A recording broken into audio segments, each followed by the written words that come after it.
Thank you, Madam President. A lot of discussion about energy going on. The President spoke about it this morning. It's nice to hear us all saying the same thing, that this country should have an all-of-the-above energy policy. It's a phrase that I have used for years now, and I suppose that, that it's the highest form of flattery to have that scooped up by others and carried.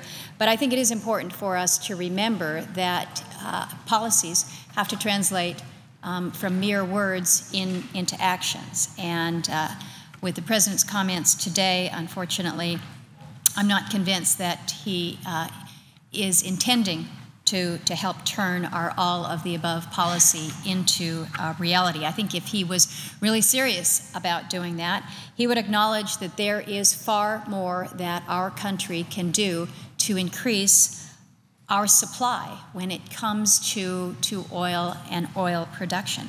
I think he would admit that with oil prices that are above $100 a barrel, gasoline edging up every day, close to $4 a gallon. Madam President, this is not a political opportunity for anyone. This is a legislative imperative for all of us. So the question that needs to be asked is, what can we do? I would agree with the President that there is no one silver bullet, there is no one quick fix. We can't snap our fingers and have the price at the pump go down. But I think it is important to talk honestly about what's going on with supply and with production here in this country. Much discussion over these past several months about the Keystone project out of Canada and that pipeline. It continues to amaze me. It makes me crazy to think that we have an opportunity to have our closest neighbor and our best trading partner to supply us with oil instead of receiving oil from OPEC. Keystone could come online very quickly, bring oil to our refineries and to our gas tanks. If the administration supports construction of a pipeline from Oklahoma to Texas, as they have suggested, I don't see why we can't allow construction of a pipeline from Alberta and North Dakota and then all the way down. I'm confident that there are enough construction workers that are ready and waiting to start on both ends. When you say, well, it needs more consideration, more review, I would remind people that this has been a project that has been at least 4 years of environmental review. So, this is one of those choices, I think, that's pretty clear, pretty stark. Most Americans, I believe, would much rather get their oil from Canada than from OPEC. And yet, some of what we are seeing come out of this Congress from members of the Senate here, the suggestion is instead of going to Canada, we should go tin cup in hand to Saudi Arabia and ask them for increased production. I cannot imagine why it would be more preferable to producing more American oil or allowing more oil from Canada. This is a pretty clear choice for me. But again, it's an argument that we continue to have, and we don't seem to be making the necessary headway on it. Earlier this week, the President said that the best thing that we can do about gas prices is to reduce our dependence on foreign oil, which will reduce the price of gasoline over time.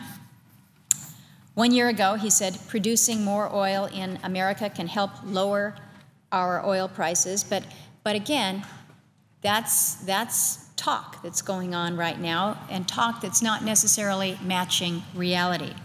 Yesterday, I was involved in 2 hearings of the appropriations subcommittees. In one, we had a Department of Interior official who confirmed that the oil production on federal lands is down and not up.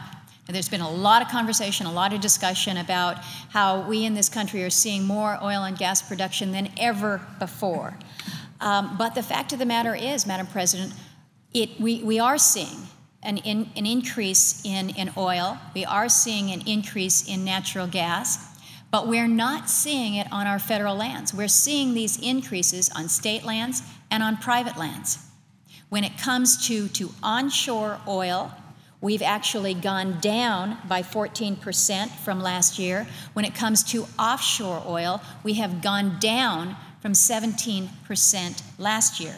So to suggest somehow that we're doing astonishing, when in fact the area where the federal government does have some ability to incent some production here, we're seeing production decrease.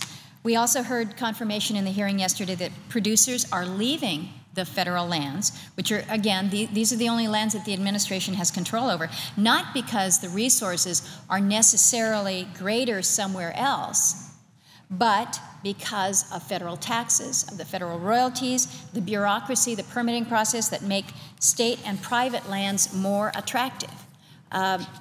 It was quite clear in the testimony that it does indeed cost more to produce on federal lands, and they do worry about that migration to go to state lands and private lands. This is a chart here that I have about the number of applications for permits to drill on federal lands. And if you look at the timeline here, we're going up and up and up. This is 2001.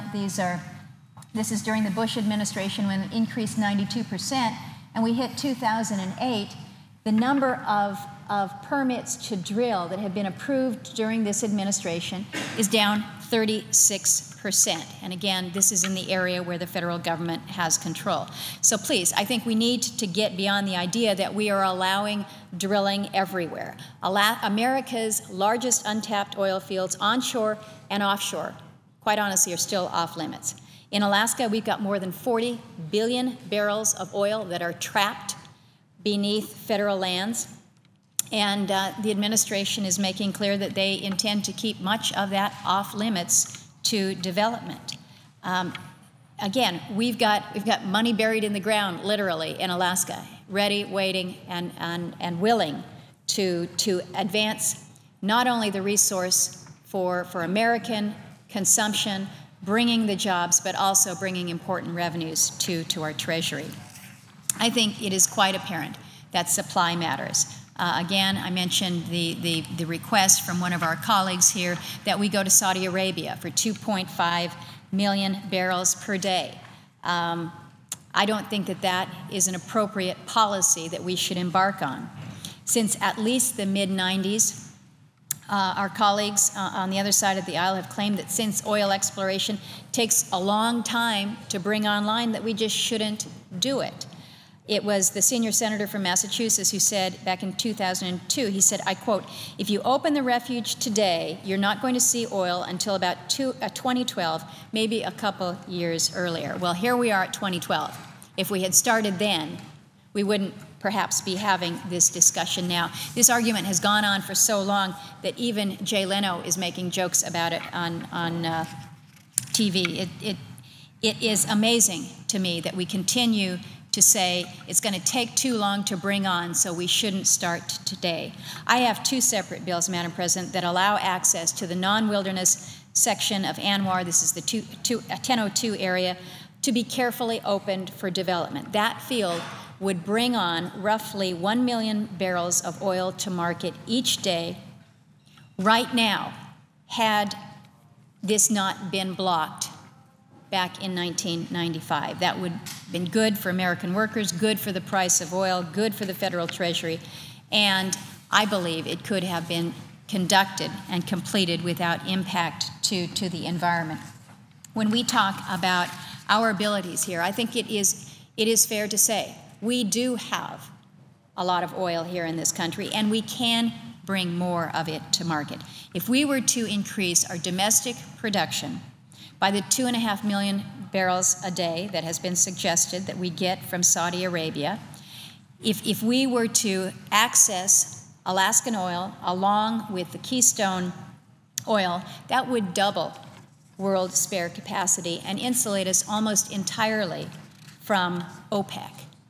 So when we talk about a way that we can move ourselves as a nation away from the stranglehold that OPEC holds over us, I think it's important to consider what our options are.